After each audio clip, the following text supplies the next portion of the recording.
नाफरमान हो जाए, घर में बेटा अगर नाफरमान हो जाए तो बाप कहेगा कि आपने बीवी को कि देखो ती समझे थी इस वक्त मोर बात नहीं मानो, खाना बंद कर दूं, भाई करेगा कि नहीं करेगा?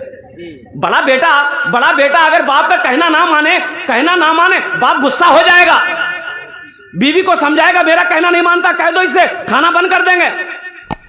फिर भी बेटा ना माना, फिर भी बदमाशी कर रहा है, तो बाप एक दिन मजबूर होकर कह देगा कि बाबू अब तुम्हारा यहाँ पर इंतज़ाम नहीं, चल घर से निकल जा। हाँ, एक बात याद रखना, अपने बच्चों को जैसा बनाओगे वैसा बनेगा, जैसा बनाओगे वैसा बनाएगा। अल्लाह के नबी ने इरशाद फरमाया कि बच्चे सफ़ेद तख्ती हैं, जो रंग चढ़ाओगे वो रंग पकड़ लेगा। बच्चे सफ़ेद तख्ती हैं, जो रंग चढ़ाओगे पकड़ लेगा। इससे मतलब यह है कि बच्चे को जिस रास्ते में ढालोगे वो रास्ते में वो ढल जाएगा, लेकिन बचपने से करना होगा। अब बड़ा होकर आप आंख दिखाइएगा तो नहीं होगा। खुद नमाज नहीं पढ़ता, बेटा को बोलता है नमाज का नहीं पढ़ता, खाना बंद कर देंगे। आपने नमाज पढ़ता ही नहीं, पहले खुद नमाज पढ़ना होगा। हज़रत याकूब अलैहिस्सलाम, हज़रत यूसुफ अलैहिस्सलाम, हज़रत याकूब अलैहिस्सलाम बाप हैं, हज़रत यूसुफ अलैहिस्सलाम बेटा हैं। 32 साल तक बाप बेटा बिछड़े रहे। कितने साल तक भाई? 32 ईयर्स। 32 साल तक बाप बेटा जुदा रहे, और जब दोनों की मुलाकात हुई तो बाप बेटे का गला पकड़ा, बेटा बाप का गला पकड़ कर इतना रोया कि बेहोश हो गए। फिर होश आया तो फिर गले मिले, फिर रोए बेहोश हो। तो हजरत जिब्रील अलैहिस्सलाम ने कहा या अल्लाह ऐसी भी मोहब्बत होती है? तो अल्लाह ने कहा जिब्रील उम्मत मोहम्मदिया एक उम्मत होगी, मेरे बंदे होंगे, मैं उससे इस मोहब्बत से 70 गुना ज्यादा मोहब्बत करूंगा।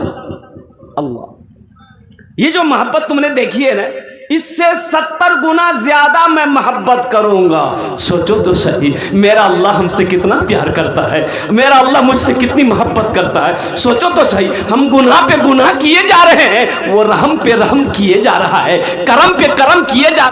एक बाप पेशाब कर रहा था खड़े होकर, तो जवान बेटा देख लिया, बोले भाई की करो, इमाम साहब मना करते हैं खड़े होकर पेशाब नहीं करना चाहिए। तो बेटा को बोला बाप, ओ तुम मौलवी के चक्कर में पड़ गए हो। दुनिया तरक्की कर रही है, साइंस कहां से कहां पहुंच गई, और तुम मौलवी के पीछे पड़े हुए हो। तो बेटा बोला ना कर, ठीक छे कर दे। बाप पेशाब करके घर आया, बेटा घर में सीढ़ी लगाया, और सीढ़ी लगा के पेशाब करने लगा। तो बाप देखा, बोला ये की करो, नाक काटोगे रे।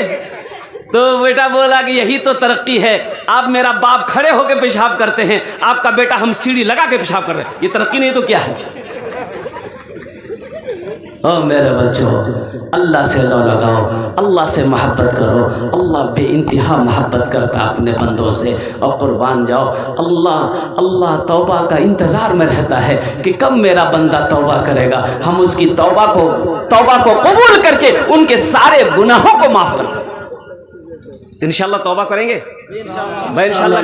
कितने लोग अपने गुनाहों से तौबा करोगे? इंशाअल्लाह हाथ उठाओ। अल्हम्दुलिल्लाह। ए अल्लाह हाथ उठाना मेरा काम था, बस 3 मरतबा बोलो मेरे साथ, अल्लाह ताला सारी गुनाहों को माफ़ कर देगा, अल्लाह पिछले गुनाहों को माफ़ कर देगा। इमामुल अंबिया, सैयदुल मुरसलीन, शफीउल मुज़नबीन, रहमतुल लिल आलमीन, ताहा व यासीन इरशाद फरमाते हैं कि 3 बोल लो, अगर तुम्हारा गुनाह दरख्तों के पत्तों से बड़ा क्यों ना हो, आसमान के सितारों से बड़ा क्यों ना हो, ज़मीन के ज़र्रात से बड़ा क्यों ना हो, ज़मीन से लेकर आसमान तक तुम्हारा गुनाह क्यों ना भर गया हो, 3 बोल लो, अल्लाह तुम्हें गुनाहों से ऐसा पाक कर देगा जैसे अभी कोई बच्चा माँ के पेट से पैदा हो। बोलबेन इंशाअल्लाह, बोलबेन इंशाअल्लाह, बोलून अल्लाह मेरी तौबा, अल्लाह मेरी तौबा, अल्लाह मेरी तौबा। अल्लाह गुनाहों को माफ़ फरमा देता है। अल्लाह इस इंतज़ार में है कि मेरा बंदा कभी तो तौबा करे, कभी तो तौबा। ये जमीन कहती है कि मौला ये तेरा बंदा गुनाह कर रहा है, तेरा हुक्म हो तो फट जाऊं, मैं इसे धसा लूं अपने अंदर। समंदर कहता है, समंदरों की लहरें कहती है कि या अल्लाह तेरा हुक्म हो तो मैं चढ़ जाऊं, गुनहगार है ये लोग। आसमान कहता है कि या अल्लाह अगर तेरा हुक्म हो तो मैं टूट गिरूं इनके ऊपर में। मेरा अल्लाह कहता है कि ज़मीन खामोश हो जाओ, ए समंदर खामोश हो जाओ, ए आसमान खामोश हो जाओ, ये मैं जानूं मेरा बंदा जानूं, ये मेरा मामला है, मेरे बंदे का मामला है, मैं जानूं मेरा बंदा जाने। मैं तो इस इंतजार में हूं, तो कभी तो आएगा कि मेरा बंदा तौबा करेगा, मैं उसके गुनाहों को धो दूं, मैं उसके गुनाहों को दूं। अल्लाह के नबी सल्लल्लाहु अलैहि वसल्लम बनी इसराइल में एक ऐसा गुनहगार था, 99 आदमी को मार चुका था। कितने आदमी को मार चुका था भाई? उसका काम ये था लोगों को टपकाना, वो लोगों को टपका देता था। आखिर था इंसान था, है इंसान था। रातों को सोता, नींद नहीं आती है, सोचा कि नहीं मुझे तौबा करना चाहिए, कल को मौत हो जाएगी, मेरी मौत हो जाएगी, मैं मर जाऊंगा। अल्लाह पूछेगा, मैं अल्लाह को क्या जवाब दूंगा कि 99 आदमी को तुमने मारा, क्यों मारा? तो मैं क्या जवाब दूंगा? शायद अल्लाह मेरी तौबा कबूल कर ले। तो एक राहिब के पास गया, और राहिब आबिद के पास गया, जाके बैठा। तो उस राहिब ने कहा, भाई कहाँ से आए? बोला मैं फला जगह से आया। बोला कि क्या नाम? बोला मेरा फला नाम। कि क्या काम से आयो? कहा कि हजरत एक मसला पूछनी है। बोला जल्दी पूछो। बोला कि हजरत मसला यही है कि हम 99 आदमी को अब तक मार चुके हैं। बोला फिर यहाँ क्या करने आए? बोला कि बस मसला यही पूछना है कि अब मैं तौबा करना चाहता हूं, क्या मेरी तौबा कबूल होगी? बोला शर्म करो, हया करो, 99 आदमी को मारकर तौबा करने आया है, तेरी तौबा हरगिज कबूल नहीं होगी। बोला अच्छा नहीं होगी? बोला नहीं होगी। अच्छा, निकाला तलवार। बोला जब तौबे कबूल नहीं होगी तो 99 कह रहेगा, 100 कहन पूरा करेंगे। मारा, उसका सरे कलम कर दिया, उस राहिब का भी सर उड़ा दिया। हाँ, बोला कि अब सेंचुरी पूरी हो गई, 100 पूरी हो गई।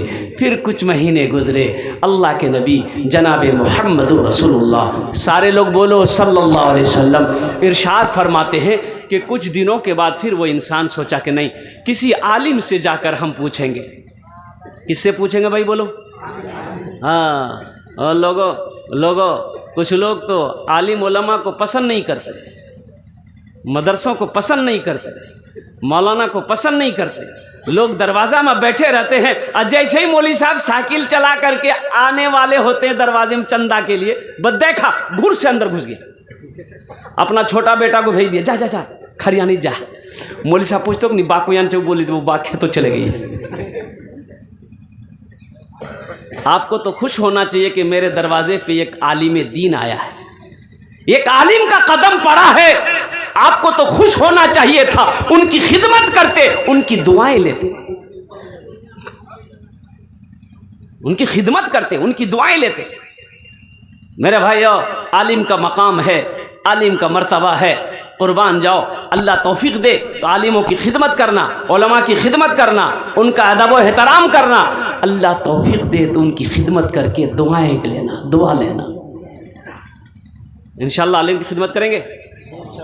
हाँ, लेकिन कुछ लोग आलिम को बेवकूफ़ समझते हैं। एक नौजवान ने एक आलिम साहब से कहा कि आप आलिम हैं? बोला कि हाँ अल्हम्दुलिल्लाह आलिम हूँ। कहा कि मेरे सवालों का जवाब दे देंगे? बोला कि हाँ दे देंगे, बोलो। तो उस नौजवान ने कहा कि सोच लिए, अगर जवाब सही नहीं दे पाए तो 500 टका फाइन लग जाएगा। तो बोला हम जवाब सही नहीं देंगे, तुम ही दे देना। तो नौजवान बोला कि ठीक है, अगर अगर सही जवाब नहीं दे पाए तो हम 50 टका देंगे।